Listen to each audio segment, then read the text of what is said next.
Et si vous regardez vos troubles du comportement alimentaire, votre obsession alimentaire, peut-être votre boulimie, votre hyperphagie, avec les yeux de la gratitude, comme quelque chose de bénéfique pour vous, quelque chose qui vous apporte, quelque chose qui vous permet d'apprendre quelque chose sur vous, quelque chose qui vous permet de grandir.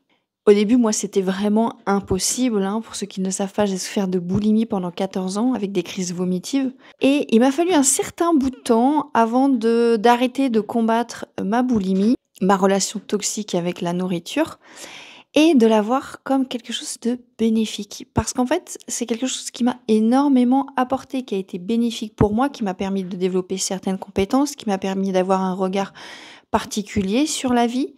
Ça m'a permis aussi de dépasser certaines situations où, à ces moments-là, au niveau émotionnel, j'étais incapable de les traverser. Les émotions étaient beaucoup trop fortes. Je n'étais pas à même d'y faire face. Donc en fait, la boulimie que j'ai eue pendant 14 ans a eu énormément de choses positives sur ma vie, a eu énormément de bénéfices. Et c'est le jour où j'ai arrêté de la regarder sous un prisme de l'angle du bien, du mal, que j'ai vraiment pu commencer à avancer sans être dans un combat, de sortir de là, d'aller vers les parties qui sont beaucoup plus grises parce qu'en fait, aucun événement dans notre vie n'est que noir ou que blanc.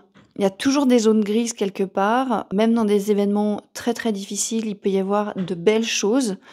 Une rencontre avec un être humain qui nous tend la main à ce moment-là, des choses qui nous arrivent après qu'on n'aurait pas eu si ce moment douloureux n'était pas arrivé, ou même dans les choses qui sont plutôt dites positives, il y a aussi énormément d'inconvénients. Et c'est la nuance qui permet de voir les choses de façon différente. Parce qu'en fait, les événements qu'on vit, on ne les vit qu'à travers nos émotions et les pensées qu'on se raconte. Rien d'autre. C'est-à-dire qu'on va vivre chacun le même événement et on va avoir 2 visions totalement différentes et l'empreinte sur l'événement va être totalement différente. Quelqu'un va pouvoir avoir cet événement de façon très marquée, très perturbant, alors que quelqu'un d'autre, pas forcément. Aujourd'hui, la boulimie que j'ai eue pendant 14 ans, ce n'est même plus un sujet. C'est-à-dire que j'en oublie parfois de comment est-ce que j'étais quand j'étais boulimique pour pouvoir parler à mes coachés ou à faire des vidéos. J'essaie de me replonger là-dedans en me disant: «Mais là, attends, j'étais comment? C'était quoi mes sensations?» Et quand je les vivais, mais jamais j'aurais pensé qu'un jour je m'en sortirais de cette façon-là. Pour moi, c'était impossible. Toute ma vie, j'allais vivre avec ça. Enfin, j'étais tellement dans une souffrance extrême que la porte de sortie était quasiment inexistante. Une fois que je suis sortie de la boulimie, j'avais énormément de culpabilité envers moi-même d'avoir vécu ça. J'étais honteuse, je me disais: «Mais j'aurais pu faire autrement». Et vraiment, je suis allée travailler là-dessus pour aller voir tout ce que ça m'a apporté, tout ce que ça m'a apporté aussi d'être boulimique alors que j'avais des enfants en bas âge. J'ai arrêté de passer du temps de façon mentale sur cet événement-là. De toute façon, c'était un événement passé.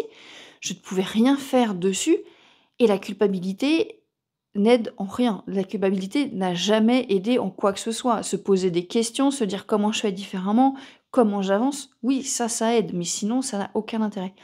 Et en plus, ça a eu énormément de bénéfices dans ma vie. Aujourd'hui, je suis avec les gens complètement différemment. J'ai une relation qui est complètement différente, mais parce que j'ai vécu tout ce que j'ai vécu avant.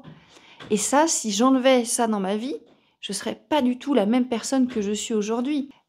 Par exemple, j'ai très peu de jugement sur certains comportements que d'autres pourraient juger. C'est ça qui me l'a apporté et c'est ce qui me permet de créer ce cercle de confiance avec les femmes, avec les mamans que j'accompagne et qu'elles puissent se sentir non jugées dans cet espace de bienveillance, d'écoute, où vraiment je suis dans une pleine écoute et totale compréhension de ce qu'elles vivent, parce que je l'ai vécu.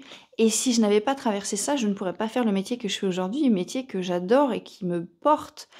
Et je suis en gratitude pour ça aussi, pour la vie, pour ce que j'ai vécu avant. Et avoir de la gratitude, c'est pas forcément tout accepter dans le passé, c'est juste je fais une croix, c'est-à-dire qu'il y a de la sérénité, c'est-à-dire ça s'est passé, ça a fait partie de ma vie et c'est OK. Aujourd'hui, j'avance, j'évolue et on verra ce qui va se passer demain. Voilà, je voulais vous parler de ça parce que c'est un sujet que j'adore, qui m'intéresse énormément. J'ai aussi créé d'ailleurs un groupe Facebook pour les mamans qui souffrent de troubles du comportement alimentaire, qui sont obsédées par la nourriture.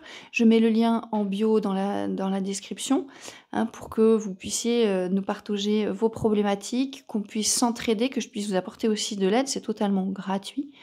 Il suffit juste d'être une maman et de souffrir de troubles du comportement alimentaire et également d'avoir envie de s'en sortir parce qu'il se trouve que certaines personnes ont l'impression de vouloir s'en sortir, mais au fond, elles ont plus de bénéfices à rester dans leur trouble du comportement que vraiment de s'en sortir de façon entière.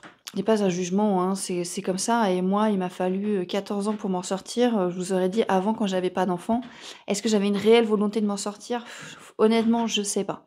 Ça me permettait de garder un statut où je me complaisais là-dedans de: «Oui, mais comme je fais ça, je peux pas vivre ma vie comme je l'entends» et de garder un petit peu ce statut de victime qui était très, très bénéfique pour moi à ce moment-là et c'est OK. J'en parle aujourd'hui, j'ai aucun problème avec ça.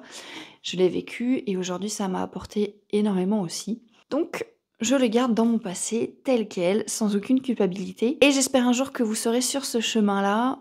N'hésitez pas à intégrer mon groupe de mamans, à venir me voir en MP sur Instagram. Sur ce, abonnez-vous à ma chaîne, likez cette vidéo, interagissez avec moi en commentaire, ça me fait toujours plaisir. Vraiment abonnez-vous parce que pour moi ça me montre que mon travail vous plaît, ça m'encourage aussi à continuer parce que c'est vraiment beaucoup de travail ces vidéos-là. Et sur ce, prenez soin de vous parce que vous en valez la peine et je le sais déjà qu'il y a cette super maman qui sommeille au fond de vous, cette maman qui est libérée de son obsession alimentaire.